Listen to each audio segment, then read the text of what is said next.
BJP जिला अध्यक्ष मुखलाल पाल ने पूर्व केंद्रीय मंत्री साध्वी निरंजन ज्योति पर लगाए गंभीर आरोप। पार्टी नेताओं से की शिकायत। दरअसल उत्तर प्रदेश के फतेहपुर जिले में भारतीय जनता पार्टी के जिला अध्यक्ष मुखलाल पाल ने पूर्व केंद्रीय मंत्री साध्वी निरंजन ज्योति और पूर्व जिला अध्यक्ष आशीष मिश्रा पर गंभीर आरोप लगाए हैं। उन्होंने पार्टी पद दिलाने के नाम पर की वसूली, 500 बीघे से अधिक जमीनों में हिस्सेदारी, भ्रष्टाचार और माफियाओं को संरक्षण देने का आरोप लगाया है। साध्वी निरंजन ज्योति पर 300 बीघे जमीन कब्जाने का आरोप लगाया है। बीजेपी जिला अध्यक्ष मुखलाल पाल ने प्रेस कॉन्फ्रेंस कर खुलासा किया कि पूर्व केंद्रीय मंत्री और पूर्व जिला अध्यक्ष 500 बीघे से ज्यादा की जमीनों पर कब्जे में शामिल हैं। उन्होंने दावा किया कि साध्वी के भतीजे के 500 डंपर चल रहे हैं और मोरम खदानों में उनका हिस्सा था। उन्होंने यह भी कहा कि मिनरल वाटर के कारोबार में 200 करोड़ की प्रॉपर्टी बनाई गई। था कि सुबह सुबह मैं जब हिंदुस्तान अखबार पढ़ा तो उसमें बताया गया कि वो दोषी पाए गए हैं। बस मुझे एक सवाल है कि जो चयनकर्ता थे, इनमें एक तो सजाती बंधु थे, जो व्यक्ति मेरे ऊपर आरोप लगा रहा था उनके वो सजाती बंधु हैं, उस कमेटी के हेड हैं।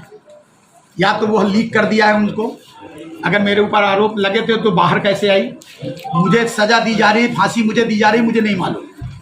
और इसके पीछे बहुत बड़ा षड्यंत्र चल रहा है। मैंने मुख्यमंत्री जी ने कहा है कि जो हमारे भू माफिया हैं, जो पश्चर की जमीन है, हमारी तालाबी नंबर उनमें कब्जा किए हैं, उनको छुड़ाने का काम करो। और जब मैं जिलाध्यक्ष बनकर आया तो मैंने इनमें आक्रमण किया और उनको खाली कराने का काम किया। और जब मैं खाली करा रहा था तो उसमें पता चला कि पूर्व के लोग भी इसमें शामिल हैं। उसमें निवर्तमान अध्यक्ष भी शामिल हैं, उनके रिश्तेदार शामिल हैं, उनके मित्र यार शामिल हैं। उसमें निरंजन ज्योति जो पूर्व हमारी सांसद वो भी शामिल हैं। उन लोगों ने कहा कि इस जिला अध्यक्ष को यहाँ से हटाओ, नहीं ये हमारी सब बातों को खोल देगा। इसलिए यह कूट रचित रचना रची गई। अभी 22 बीघा पश्चर की जमीन खाली कराई गई, लेकिन 2 महीने हो गए, प्रशासन बिल्कुल ढीला है, वो प्रशासन वहाँ कार्रवाई नहीं कर रहा। मुख्यमंत्री जी ने कहा है कि खाली कराकर वो जमीन बताई जाए, लेकिन ये लोग 2-2 महीने से रोके हुए हैं। और 38 बीघा भी हाजीपुर छीटा में खाली कराई गई, वहाँ भी ट्रैक्टर नहीं चला। ये जानबूझकर ये भ्रष्टाचार की एक बहुत बड़ी लकीर है। 500 करोड़ रुपया की जमीन को मैंने खाली कराने का काम किया, लेकिन वहां उनकी जो नींवें भरी है उनको वहां खाली नहीं कराया गया, कागज में खाली करा दिया गया। मुख्यमंत्री को बताया जाता है कि हमने जमीन खाली करा दी। कौन कौन लोग शामिल है स्पष्ट मैंने बता दिया, आशीष मिश्रा, निरंजन जी ज्योति और एक सजाती हमारे प्रदेश के नेता हैं, वह भी इसमें शामिल है। और जिलाधिकारी को फोन किया जाता है, जिलाधिकारी को फोन किया जाता है बैठाल के कि इस कार्रवाई को रोकिए। जिलाधिकारी मुझसे कहते हैं कि आपकी आपसी लड़ाई है। मैंने उनसे कहा ये मेरी आपसी लड़ाई नहीं है, ये मेरी आपसी लड़ाई नहीं है, बिल्कुल नहीं है। ये भारतीय जनता पार्टी की लड़ाई नहीं है। ये भ्रष्टाचार जमीनों की जो इन्होंने कब्जाया है, 4 सालों में 200 करोड़ के आदमी बने। कहां से बने? जो 5-5 हजार के लोगों के घर में आरओ लगाते थे, आज वो 200 करोड़ के आदमी उनकी बिल्डिंगें बन रही। आप सबको मालूम है। 50 लाख रुपया इन्होंने इस विषय का लिया है कि हम पदाधिकारी बनाएं। मैं आयोग का सदस्य रहा हूं और जो प्रदेश का पदाधिकारी रहा वो 50 लाख मुझसे से कार्यकर्ता को देगा, पहली बात। और दूसरी बात विषय ये है, उसमें निवर्तमान अध्यक्ष एक उनका साढ़ू गुप्ता है, वो उनके रिश्तेदार हैं, उनके साथ मिलकर ये प्रपंच रचने का काम किया है। अध्यक्ष जी कहीं तो क्या अभी ये जो दोषी नहीं पाए गए हैं क्या? अभी जब कोई रिपोर्ट नहीं तो ये मेरे खिलाफ ये क्यों ऐसी रचना मेरे समाज के और मेरे समाज को कलंकित करने का काम किया जा रहा है अखबारों के माध्यम से। मैं इसलिए मैंने प्रेस बुलाई है कि मैं भ्रष्टाचार की जड़ों को मैं ये खत्म कर दूंगा। जो जमीन जो पश्चरों की थी, पश्चर थी, तालाबी नंबर थी, उनको यथा स्थिति लाया जाए। बस मैं इस लड़ाई को लड़ता रहूंगा। प्रदेश में कोई लेटर जारी नहीं हुआ, कोई जारी नहीं हुआ, तो ये क्यों मेरे समाज और में कलंकित किया जा रहा? और मैं अपने समाज से कहूंगा कि ऐसे लोगों से दूरी बनाएं।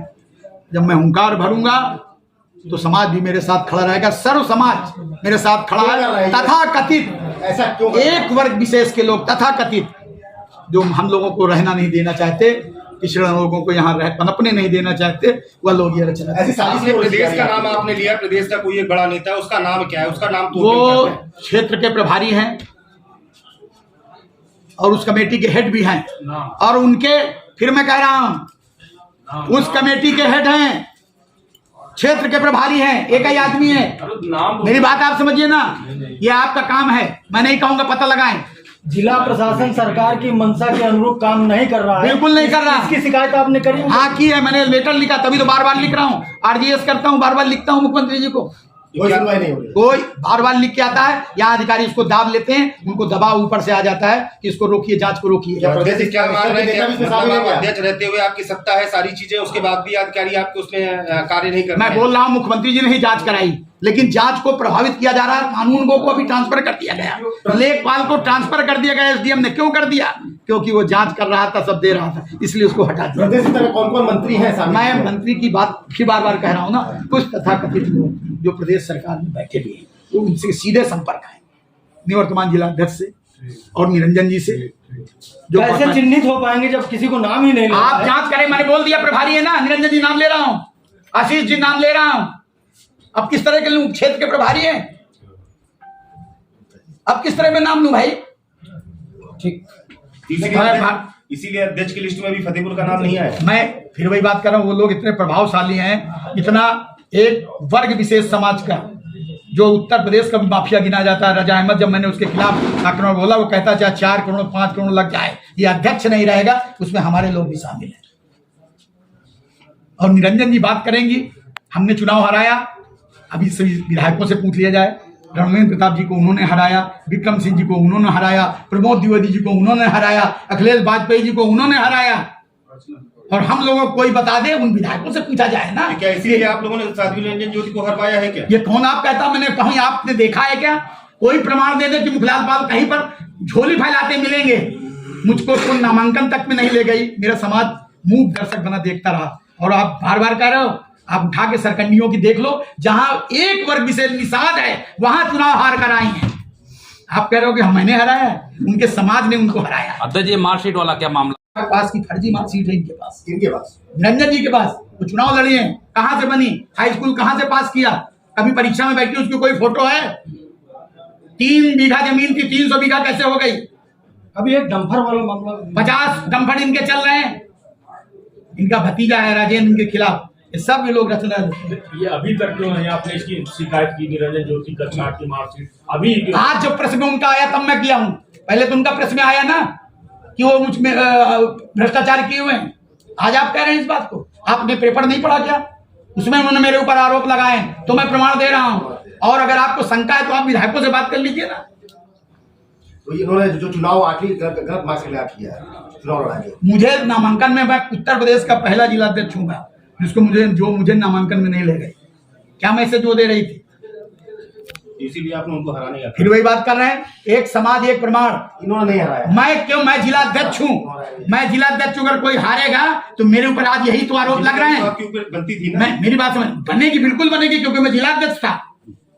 एक प्रमाण आप बताइए ना कि मुखलाल पाल ने यहाँ पर हराने का काम किया। भारतीय जनता पार्टी जिला अध्यक्ष के नाते मैं झोली फैलाकर भीख मांगता रहा, इनके समाज के लोगों ने इनको हरा दिया। आगे क्या रणनीति रहेगी आपकी? अगर अधिकारी नहीं सुनते, मुख्यमंत्री को लगातार आप लेटर लिख रहे हैं, कोई कार्रवाई नहीं, तो आगे क्या रणनीति? मेरा काम है पत्र लिखना, मुख्यमंत्री से जाके पूरी बात को बताना। आज प्रेस हुआ है, इसके बाद मैं वहां जाऊंगा, सब लोगों से मिलूंगा, अपने विषय को और रखूंगा।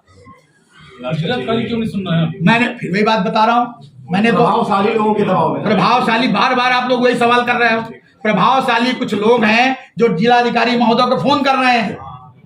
तो ऐसे डीएम को हटाया जाए ना। मैं फिर वही बात करिए, प्रशासन का काम है, मुख्यमंत्री जी का काम है, उनकी जांच करावे ना। क्या सरकार के दबाव में काम कर रहे हैं? आपने आत्महत्या की बात भी कही है जी, मैंने कहा कि एक ट्राली मोरम कोई बता दे, आप सब बैठे हो प्रेस वाले, अगर मुझे मेरी निकल आएगी तो मैं आत्महत्या कर लूंगा।